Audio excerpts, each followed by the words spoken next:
আপনারা বিগত দিনে আমাদের সরকারের পাশে ছিলেন, আগামী দিনে আমাদের সরকারের পাশে থাকবেন। গত যে নির্বাচন হয়েছিল বিধানসভা নির্বাচন, আপনাদের সকলের আশীর্বাদ ও সহযোগিতা পেয়ে আমি বিধায়ক হয়ে কাজ করার সুযোগ পেয়েছি। আমি চেষ্টা করছি আমার 100% দিয়ে প্রত্যেকটা বিশালগড়বাসীর জন্য কাজ করতে। আমি আগামী দিনেও আপনাদের আশীর্বাদ, ভালোবাসা, সহযোগিতা আমি কামনা করব।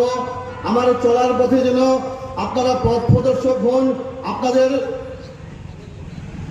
আশীর্বাদ, ভালোবাসা যেন আমার চলার পথে পাতেও হয়। আজকে যারা নতুন ভারতীয় জনতা পার্টিতে যোগদান করবেন, আমি একটা কথাই বলবো, আমাদের ভারতীয় জনতা পার্টি একটা ডিসিপ্লিন পার্টি।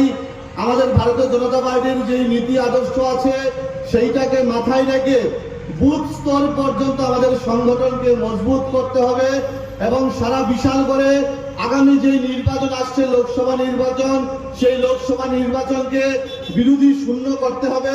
কারণ আমরা দেখেছি যখনই নির্বাচন আসে বিরোধীরা কিন্তু আমাদেরকে মিথ্যা প্রলোভন দেওয়ার চেষ্টা করে।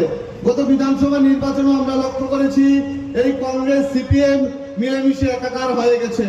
এই রাজনৈতিক পার্টিগুলো দেউলিয়া হয়ে গেছে।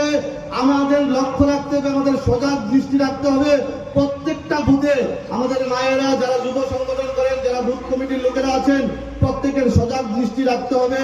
এই দেউলিয়া পার্টির আমাদের কাছে এসে আমাদেরকে মিথ্যা প্রলোভন দেওয়ার চেষ্টা করবে, মর্নিং ওয়াকের নামে সংগঠন করার চেষ্টা করবে।